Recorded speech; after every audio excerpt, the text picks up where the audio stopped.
Thank you so much, and welcome, dear viewers and listeners, to this program. As we know, we do catechesis. I'm Mugole. Ekakron Mwalimu Thomas Aquinas, Mwalimu Loedini, the head catechist of Soroti Catholic Diocese, and also Immaculate Conception Parish Soroti. For a long time, we have been on catechesis. I'm Mugole, ICCA. But we would like to thank God that we are able to reach you once again. And above all, even those who are very far away from Soroti, we thank you so much, very far away from Uganda as a whole. Today, we would like to do our catechesis on the sacrament of marriage. And as we all know, it is from marriage and family where we build up the church. We want to understand what marriage is. I have a lot of definitions here, which I think are going to inform us on how we will be able to understand what marriage and family is. One, we want to know that marriage, first of all, as a term, comes from a Latin word, maritus. And when you say maritus, it means husband. The word husband here is directly related to wife. In other words, you can't be a husband when you have no wife. For you to earn the name husband, then it means that the wife must be somewhere. That's why the origin of the word marriage brings the husband, and of course the wife comes automatically. There is no concept of husband if not in relationship with the word wife. And of course vice versa. You are not also a wife if there is no husband in place. According to our pastoral guide, marriage is defined also as an enduring and exclusive covenant of love between a man and a woman. An exclusive covenant of love between a man and a woman.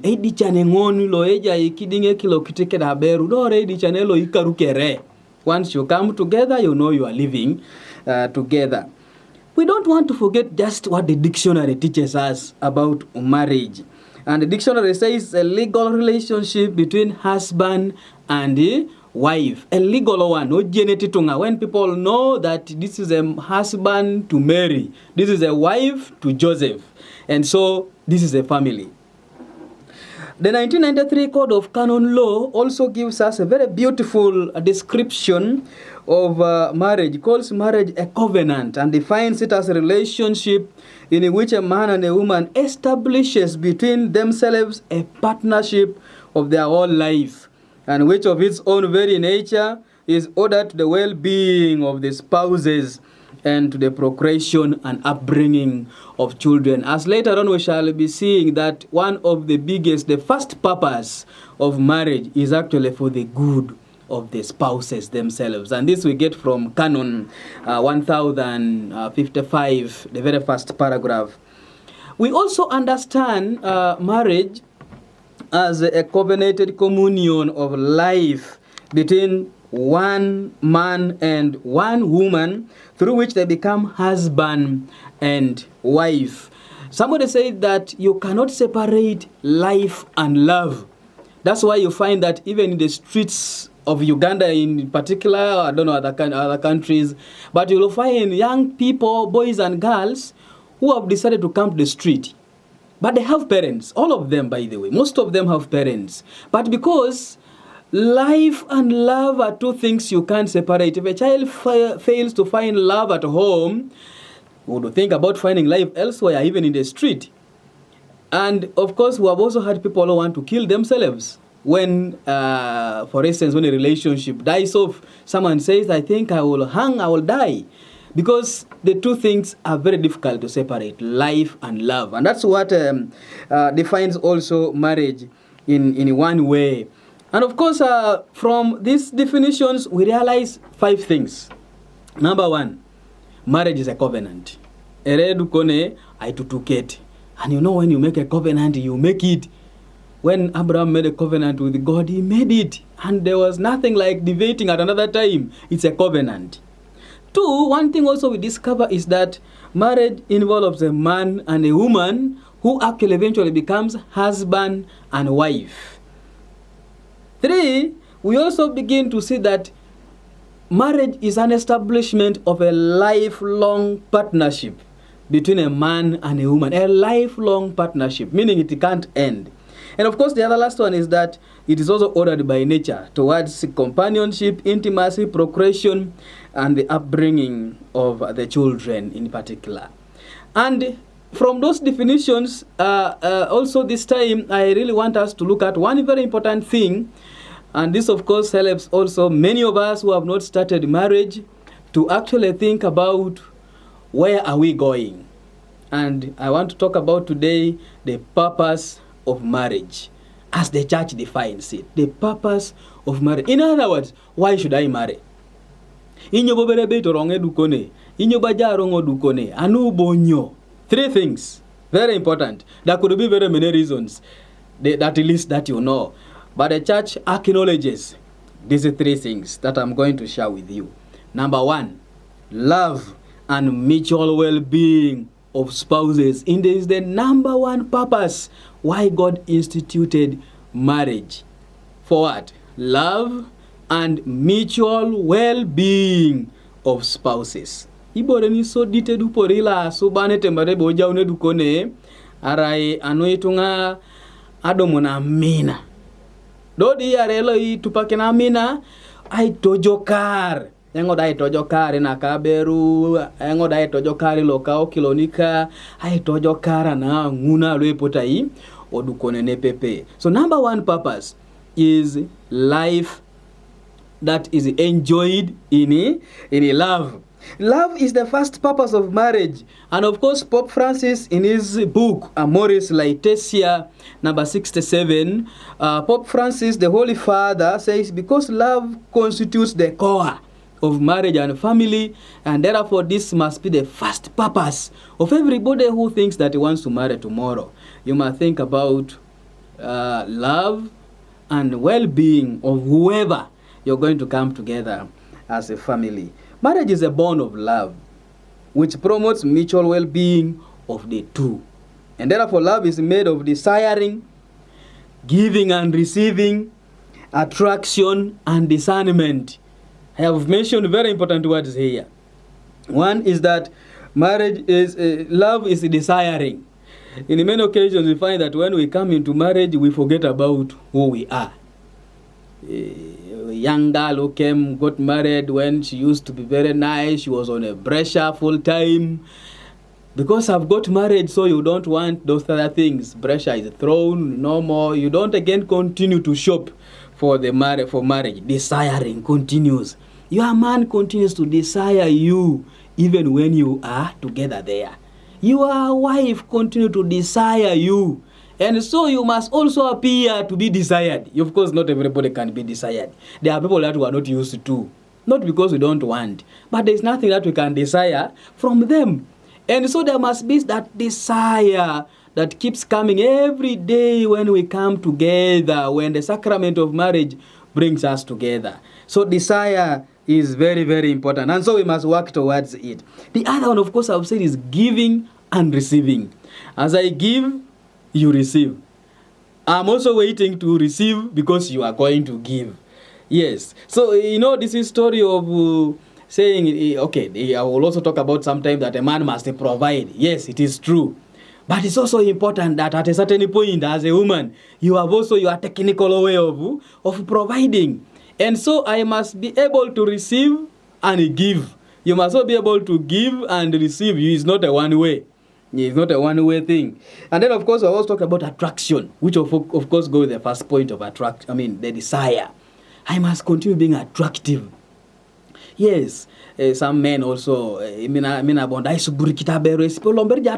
no, we are different. Allow her to be attractive. She needs you to be attracted to her. So allow her to do her preparation. Then the other one I said is discernment. I must be able at a particular point to have a moment of discerning of what value am I in this family, so that it keeps me improving myself as a woman, but also as a man. And I also say that the marriage is a response to this aspiration, which at the same time makes marriage itself a reality. So if we are able to make this response work, then we are good to go. So every human being longs for personal communion, which is expressed in the ardent desire of love. That's why for me, I tell people, I tell parents that please love your children. When your child reaches adolescence, please have more love for that child. Love your child. I love many parents. They call their daughters my sweetheart, my angel, my beauty. These are good words you must begin telling our children, because as life continues, that life needs love. And if you hide those words from your daughter, someone is going to tell that daughter those words, and she's going to be surprised. The man said he loves me. So I think it is very important as parents, please let's copy from these other parents. Do we need love? Every one of us naturally is born into communion. We need to be loved as we also love.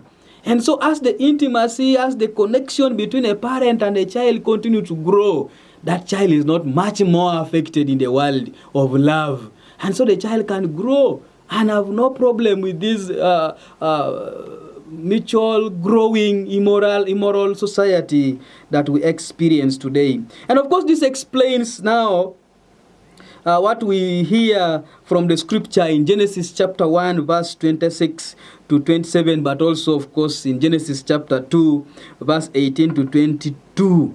When Adam now says, yes, I think I have arrived, when he saw his very beautiful Eve. That's one purpose of marriage, for love and mutual well-being of spouses. So all of us who are married, let's make sure that we build on this purpose. Those who are moving towards the sacrament of marriage, make sure this is where you're going. And of course, the other one, the second purpose, there are three of them. I say the second is procreation and upbringing of children.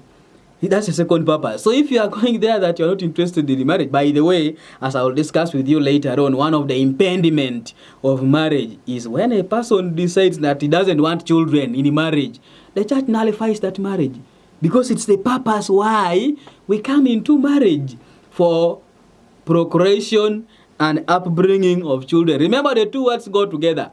Procreation and upbringing cannot be separated. There are also people who only just deposit. They just procreate. And there is no time for you to take care of those children. Please, the purpose of marriage is procreation, but also the upbringing of those children. In the divine plan for humanity, of course, begetting and upbringing of children was meant to be one of the goods of marriage. For God blessed them and said to them, be fruitful and increase in numbers. Genesis chapter 1, verse 28. And of course, the Holy Father, Pope Paul, the sixth in his encyclical, Humanea Vitae, number 8, says that God wanted to realize through mankind his loving design. He enabled the fulfillment of his design through the mutual gift of husband and wife. So what brings us together is to procreate, bring those children up, but also be able to take care of them. Marriage is an opportunity for husband and wife to receive the gift of children. Children bring with them the duty, but also the responsibility of taking care of them. And so man and woman are parents called to fatherhood and motherhood. So those who are preparing for marriage, we must know that we are going for this fact. Procreate, children, make children. And when the children come out, our responsibility again is to take care of them. In Africa, of course, we know that in most cases women suffer a lot in the second part, upbringing. And then the first part, a man is involved so much, procreate. So it's our responsibility as parents to do this together. And of course, it's also our calling that we respond to this reality. The human dignity is an important and central criterion in our understanding of procreation and the human person. And so being in the image of God, the human individual possesses the dignity of person, who is not just something, but someone. That's what the Catechism of the Catholic Church, number 357, teaches us. A person must never be considered as a mere object, since man is the only creature on earth that God has wanted for its own sake. Gaudium et Spes, number 24, teaches us that reality. That in all creation, it's all a human being, it's all a man that God has brought closer and actually made him out of his own image. The consequence of the above affirmation, as emphasized by Donum Vitae, as we said earlier on, the human being is to be treated as a person from the moment of conception. From the moment of conception. Sometimes we have also problems with our children. We look at our children like they are just objects. Just objects. No, we don't give them the respect that they deserve. That's why St. Paul wrote in Ephesians chapter 6, he says that, no, please do not cause your children to anger. Love your children, direct them. And so it's not like, these are my children, so you want to give them no attention. I love some families, even if they have to eat supper, they will have to have a meeting. Children have to be brought together. That what do we eat today for supper? Allowing children to give what? Opinion. That builds that child to belonging in that family. And so that also makes the child to have that attachment. And I bet you when our children get that attachment to our families, we are good to go. No one will take our children away from our hands. We realize that many of our behaviors that happen today is because of the children getting out of hand with their parents. Ipuidwe lolo, lo koto saibo ikidalu ijalo angai na arai, ore mame chamuta ikesi, reta mojongi, reta papa, dedengi tunga, mame kurapuni limunijo, jali muniberi bijako ya dedengi tunga, yongita swam. Nobody wants to listen to children. They are not objects, please. Listen to them and take care of them. My dear people, the last one is the good of the society. That is the third purpose of marriage. Begetting children and raising them up must serve the goods of the society as its focus. As I said earlier on, marriage and family is an important institution for the society, and so it has to enhance its welfare. Without marriage and a family, there is no society. And without the society, there is no marriage. So na uniki akero no auni na balango gogo ngakere ite akelesia aina kina papala subanete maribo jaune dukone na so ditingesa jokisa mina na loe pote dukone ne yare kini aitijiji mare dukone na unikini awanyine be itigogongyoni ai jijimu wako kwa pe yare na yare kini balange be awore kedai topolo ni duwe jok osodi konyetido na wasikini na kopana anwa jokis anu itunga kere so ya unu jo kale ngono jen bojo be ija na kini ngai itunga kere. Anu halolo, I want to thank you so much, and we will continue having more episodes on the sacrament of marriage. Thank you so much. I'm Catechist Thomas Aquinas, the Catechist of Sorority Catholic Diocese.